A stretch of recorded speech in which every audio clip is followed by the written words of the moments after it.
السلام علیکم۔ کنواں، ایک سچی کہانی۔ یہ ایک سچا واقعہ ہے۔ میرے نانا ابو نے آج سے تقریباً 30 سال پہلے کھنا پل قبرستان، جو کہ بہت بڑا ہے، سے تھوڑی دور اپنا گھر بنایا تھا۔ تب وہ گھر بالکل ٹھیک تھا، یعنی کہ جنات وغیرہ نہیں تھے اس میں۔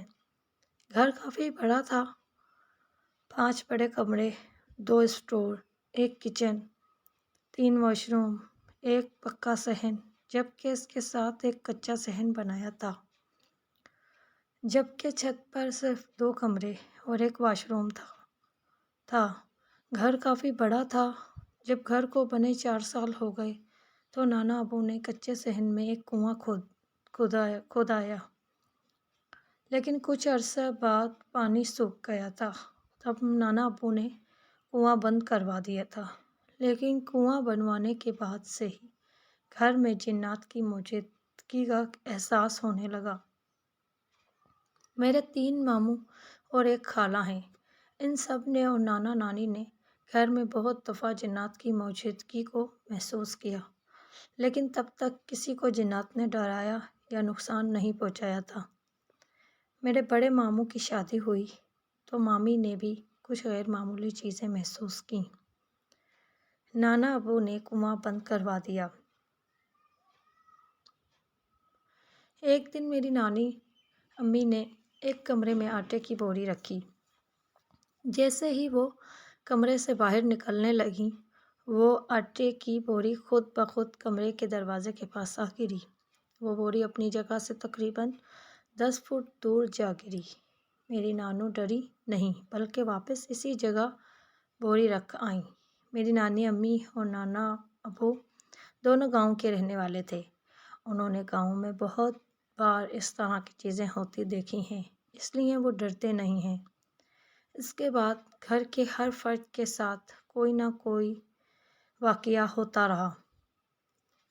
میرے بڑے ماموں اور مامی چھت پر رہتے تھے۔ ایک دن میرے چھوٹے ماموں نے مامی کو ڈرانے کے لیے دور سے چھوٹا بھالو مارا۔ وہ ماموں کے پاؤں پر لگا، لیکن مامی کچھ کہے بغیر ہی کمرے میں چلی گئیں۔ ماموں سیڑھی سے اترنے لگے تو دیکھا کہ مامی نیچے سے اوپر آ رہی تھیں۔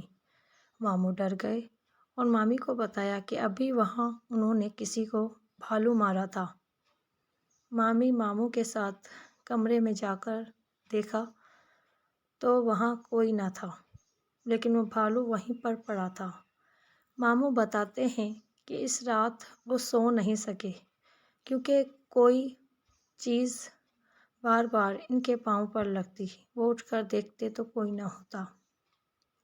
وقت گزرتا رہا اور سب ماموں اور خالہ کی شادی ہو گئی، لیکن سب کے ساتھ اس طرح کے واقعات ہوتے رہے۔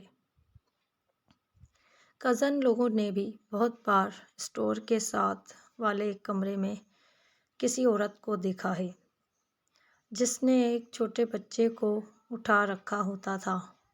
جب وہ کسی بڑے کو اس جگہ لاتے تو وہاں کوئی موجود نہیں ہوتا، لیکن وقت کے ساتھ ساتھ جنات کسی نہ کسی طریقے سے اپنی موجودگی کا احساس دلاتے رہے۔ اب تو سب کو یقین ہو گیا تھا۔ میرے نانا چھت پر سوتے تھے، گرمیوں میں باہر کھلے آسمان کے نیچے سوتے۔ ان پر 2-3 دفعہ کسی چیز نے حملہ کیا۔ ان کی مچھردانی اکھیڑ دیتے۔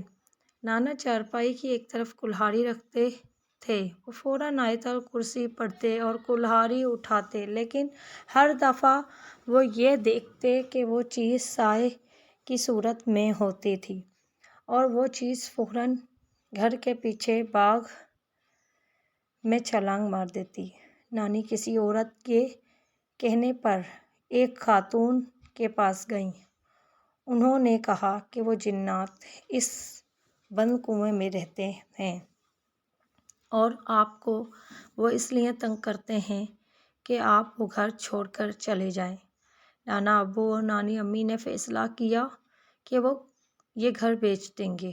جب گھر بیچنے کی بات سب کو بتا دی، اس کے بعد رات کو سب صاف نظر آتا کہ چھت پر بنے کمرے کی چھت پر کوئی بیٹھا ہے، اور اس بات کی تصدیق ساتھ موجود دوسرے گھر کے لوگوں نے بھی کی تھی۔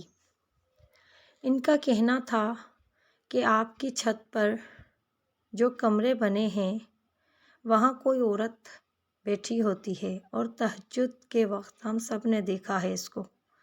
ایک بار خالہ اور ان کی بیٹی چھت پر سو رہی تھیں۔